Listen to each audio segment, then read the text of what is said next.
हर हर महादेव। सौम्या एक नायिका जो पर्दे के पीछे रही, लेकिन महाभारत में उसने एक अहम रोल निभाया। क्या आप जानते हैं सौम्या की कहानी? नहीं जानते हैं तो चलिए जानते हैं। सौम्या कौन थी? सौम्या द्वारका की एक सामान्य स्त्री थी। वह बहुत ही बुद्धिमान, निष्ठावान और सुभद्रा की सखी समान दासी थी। जब सुभद्रा का विवाह अर्जुन से हुआ और वह हस्तिनापुर आई तो सौम्या उनके साथ ही रही। उन्होंने न केवल सुभद्रा की सेवा की, बल्कि अभिमन्यु के पालन पोषण में भी उसने महत्वपूर्ण भूमिका निभाई थी, जिसका महाभारत में कहीं जिक्र नहीं है। सौम्या का प्रारंभिक जीवन कैसा था? सौम्या का जन्म द्वारका के एक साधारण वैश्य परिवार में हुआ था। उनका पालन पोषण साधु स्वभाव की माता और कर्मनिष्ठ पिता ने किया था। बचपन से सौम्या में एक विशेष गुण था, धैर्य और समझदारी। उन्होंने कभी शास्त्र नहीं पढ़े, पर शिष्टाचार, सेवा और परिस्थिति को समझकर प्रतिक्रिया देना उन्होंने अपनी माँ से सीखा। जब सुभद्रा की सेवा के लिए भरोसेमंद स्त्री की जब आवश्यकता पड़ी, तब श्री कृष्ण ने स्वयं सौम्या को ही चुना। महाभारत में सौम्या का क्या योगदान रहा, चलिए जानते हैं। सौम्या ने क्या भूमिका निभाई? अभिमन्यु की परवरिश। जब अर्जुन 12 वर्ष के वनवास पर गए, तब सुभद्रा अकेली रह गई। सौम्या ने अभिमन्यु को शस्त्र, नीति और व्यवहार की प्रारंभिक शिक्षा में सहयोग दिया।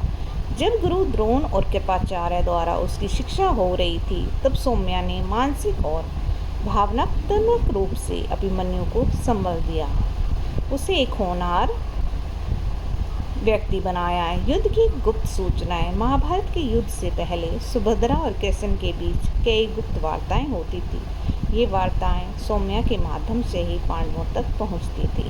कहा जाता है कि युद्ध के कुछ रातों में सौम्या भी कुरुक्षेत्र में ही थी, जिन्होंने कौरवों की सेना की हरकतों की जानकारी विदुर तक पहुंचाई थी और वहां से वो पांडवों तक पहुंचाती थी। अभिमन्यु की मृत्यु के बाद सौम्या का त्याग। जब अभिमन्यु की चक्रव्यूह में मृत्यु हुई तो सुभद्रा विक्षिप्त सी हो गई। अर्जुन क्रोधित थे, पर सुभद्रा टूटी हुई थी। ऐसे समय में सौम्या ने न केवल घर की व्यवस्था संभाली, बल्कि सुभद्रा को मानसिक संतुलन में रखने के लिए हर संभव प्रयास किया। उत्तरा उस समय गर्भवती थी। सौम्या उनकी सेवा में दिन रात लगी रहती थी। जब अश्वत्थामा ने ब्रह्मास्त्र का प्रयोग किया और परीक्षित के प्राण संकट में आ गए, तो श्री कृष्ण ने यद्यपि उसे पुनर्जीवित किया, पर उत्तरा को बचाकर शरण में ले जाने का काम सौम्या ने ही किया था। उस हमले में सौम्या को गंभीर चोटें आई। बाद में वह बहुत दिनों तक बीमार रही, पर उन्होंने अपनी पीड़ा कभी किसी से साझा तक नहीं की। एक गुमनाम बलिदानी। महाभारत के बाद जब युधिष्ठिर ने सिंहासन छोड़ा और परीक्षित राजा बने, तब सुभद्रा काशी चली गई।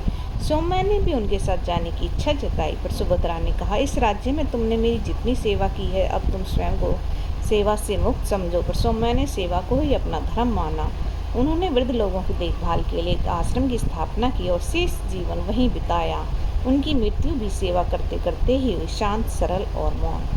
अगर आप ऐसी ही कोई वीडियो और देखना चाहते हैं तो इसके लिए आप मेरे चैनल को सब्सक्राइब कर सकते हैं।